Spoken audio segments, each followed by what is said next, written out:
ছেলেরা যদি 4টা বিয়ে করতে পারে তাহলে মেয়েদেরও 4টা কেন, মেয়েরা আরো বেশি করবে, কারণ মেয়েদের এনার্জি অলওয়েজ বেশি থাকে। ছেলেরা যদি 4টা বিয়ে করতে পারে তাহলে মেয়েরা পারবে না কেন? অবশ্যই পারবে, কারণ নারী পুরুষ সমান অধিকার।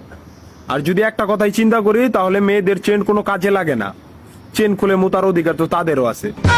মালে আসেন, একটা চাবি দিয়া যদি 4টা তালা খোলা যায় ওটাকে বলা হয় মাস্টার কি, আর একটা তালা যদি 4টা চাবিতেই খুলে সেটাকে বলা হয় খাঙ্কি। ধরেন আপনি 4টা ইঁদুর পালেন, আপনার কাছে গর্ত আছে একটা, বাহিরে অনেক বৃষ্টি, বুঝেনি তো ওয়েদার ডিমান্ড, এখন 4টা ইঁদুরের একসাথে গর্তে ঢুকতে হবে, তখন আপনি কি করবেন? ধরলাম উপরে নিচে মিলাই আরো 2টা আছে, হ্যাঁ, তাহলে 4 নাম্বার ইঁদুরটা কই যাবো? কানের ফুটা দা না নাকের ফুটা দিয়া? হ্যাঁ, তার মধ্যে মাসের মধ্যে 7 দিন থাকে লকডাউন। আমি মানি, আমি না শুধু, সবাই মানে মেয়েদের অনেক পাওয়ার, মেয়েদের অনেক এনার্জি। তাহলে দেশের মধ্যে ঘন ঘন লোডশেডিং হয় কেন? আমার মাথায় কোনোভাবেই ঢোকে না। একটা ছেলে যদি 4টা বিয়ে করে, 4টা ঘরে যদি 10টা সন্তান থাকে, তারপরে বাপের নামে একটাই থাকবো।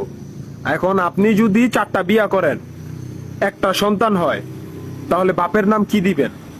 সলিমুদ্দিন, কলিমুদ্দিন, আনোয়ার, মনোয়ার, নাকি গড়ে মিলাইয়া জানোয়ার? আপনি কি নারী না ঢাকা শহরের লোকাল গাড়ি?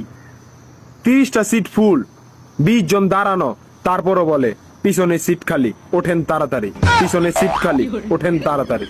শুধু এই সমস্ত মেয়েদের কারণে পুরা নারী জাতির সম্মানহানি হয়।